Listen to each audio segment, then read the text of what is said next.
Hello, I'm Carol. Hi, I'm Lisa, and welcome to the Grief Gurus, a space for honest conversations about grief, coping, and living with loss. We believe grief is part of your story, but it's not your whole story. And today we're going to cover an interesting topic, the fear of feeling better. And I'm going to ask you to be honest, Lisa. Did you have that? Because I know some of my clients have and people talk about it, but did you ever fear feeling better?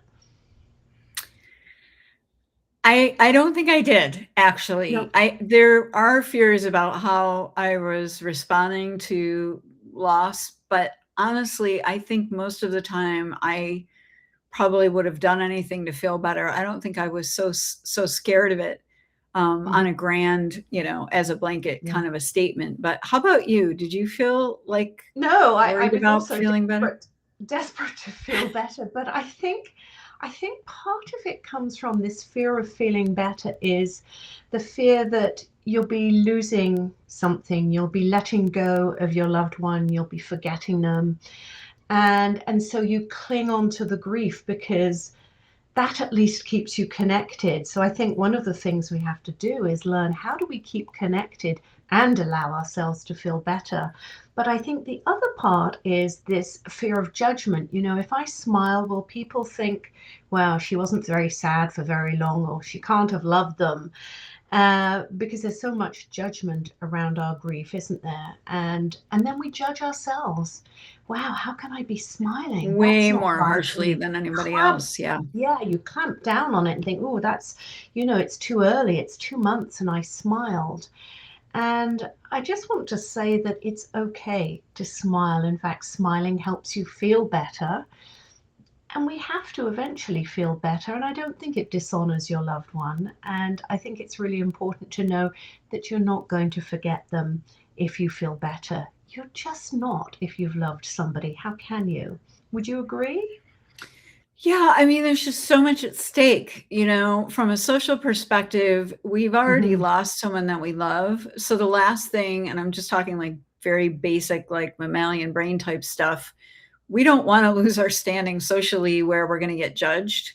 The fear of that happening is so deep within us. We talk about the biggest fear people have is public speaking, even more than Yeah, death. People say, I I'm scared know. to I speak in know. public. The thing is, it's not the speaking in public generally that we're scared of. What we're scared of The is that judgment. we say something in public and it upsets the social structure that we have come to rely on and feel part of. And so we don't want to risk that. So same rules apply here, which is we don't want to do something with the pain that we're feeling, or God forbid, if we are feeling a little bit better, that's a really good thing. But we don't want to be judged by others. We don't want to lose our social standing, meaning our connections and the way that we perceive that others perceive us and that kind of thing. It's a really big risk. And then the other part, as you said, is like letting go of the pain. Does that mean that we're letting go of the person? And Janet Jackson, who has made some beautiful music over the years, one of the lyrics in her songs, there's a great song on her, I think it's the Velvet Rope CD for you Janet Jackson fans. But there's a line in one of her songs that says, you don't have to hang on to the pain to hold on to the memory. Mm. And that I remember hearing that and thinking, is that true? Because I'd Yeah. really love to just feel the joy of my children and not feel the pain. But again, I don't feel like I'm holding on to that. But if I you think you're somehow, I think you're still going to feel the pain. How can you not feel the pain of yeah, losing a that's child? true. I mean, how can you not, or somebody you love?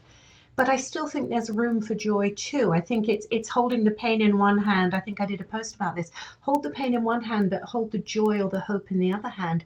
They Yeah. can both be there. And it's about really understanding that you don't have to stay clinging to the past and clinging so tightly to your grief because you're so fearful of losing connection and not allowing space for joy. I think you can feel better and you can still grieve. I think it's both. It's not an either or. It's not, I'm It's feeling a both better, and. therefore I've forgotten everything. Yeah. So I think it's both. You can both. You can grieve and you can feel better, and be okay with that. And another piece of this is, generally speaking, this isn't going to apply across the board, but the person that died, what would they want for us? You know, would they want us to be stuck or to be holding on to the negative aspects of this? Of course they wouldn't. Not if they loved us as much as we feel that we loved them.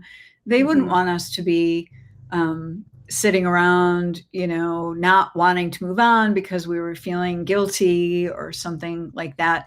I had an experience, if it's okay, I'm just going to share it here, where someone had described, it was early on in my grief around losing my daughter, Alexis. She was 13 months when she died in 1997. And of course, I'm having, a terribly hard time, especially early on, trying to make sense of it, trying to, take steps forward and things like that. And I did hear like a professional grief person say, something along the lines of it was like a visualization, and they walked us through this visualization, and it was like, picture, this is so personal, but it's like, picture a play circle of children, and they're out in a beautiful green, on in the hillside or something, and the children are playing, and they're in a circle, and they're laughing, and they're joyful, and it's a beautiful day. And then there's your daughter or son off to the side, not in the circle, not being able to engage. And then I can't remember how it was communicated, but the question became, why isn't your loved one in the circle? And the answer of the child, in my case, would be, well, because mom hasn't let me go yet. Oh my goodness. Yeah.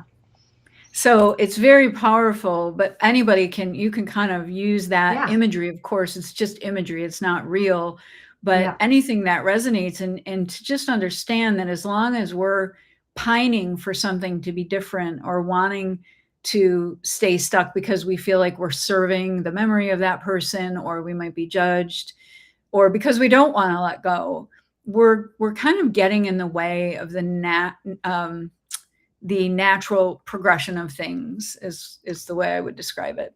Yeah, and I think if we're worried about the memories of our people, of the people that we love, why not do something positive rather than negative and stay stuck? And I know that you became a pediatric intensive care nurse in Mhm. honor of Alexis.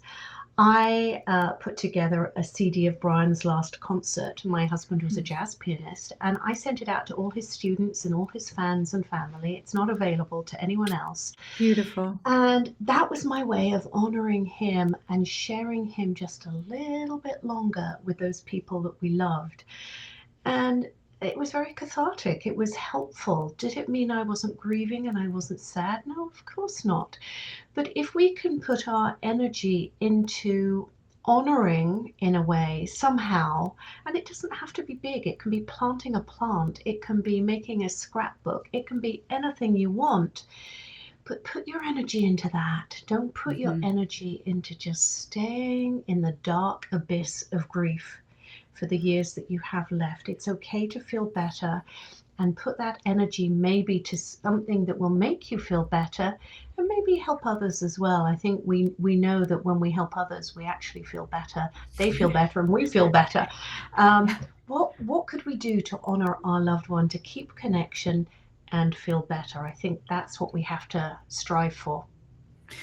Agree. And, if the people in your life are judging you for that, or if people in my life are judging me for that, I need to maybe take a really good look at who those people are and Yeah, whether or not they're the right relationships for me in this particular moment. yeah. Perhaps they are, and it's something that needs to be overlooked, especially if it's, a family member that's yours for keeps. You might not Yes, yes. want to choose this to create a big divide, but if they're judging you, then, you don't have to share everything. You can set boundaries. But I think there's a big buzzword that I've heard the last couple of years, which is this celebration of life. People aren't saying, oh, there's a memorial service. It's a celebration of life. And so, to your point, what are we doing to celebrate their lives? And would Yeah. that be a place, as you said, to put our energy in celebration of that person instead of, the fear that, I mean, God forbid, listen, if you're grieving and you're starting to feel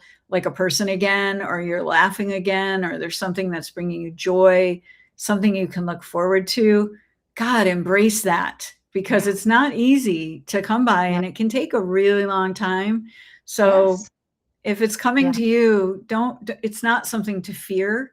It's something hopefully to embrace, to cultivate, and to be grateful for, because Yeah. feeling crappy doesn't, there are no awards for martyrdom. No one comes No. and says, boy, you've spent your whole life grieving. You've been so Good dedicated. job.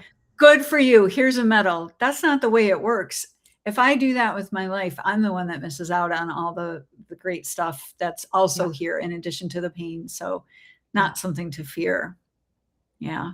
So thanks for joining this episode. If you enjoyed it, please give us a like and subscribe to the channel if you'd like to hear more episodes like this. And we thank you for being here. Bye-bye.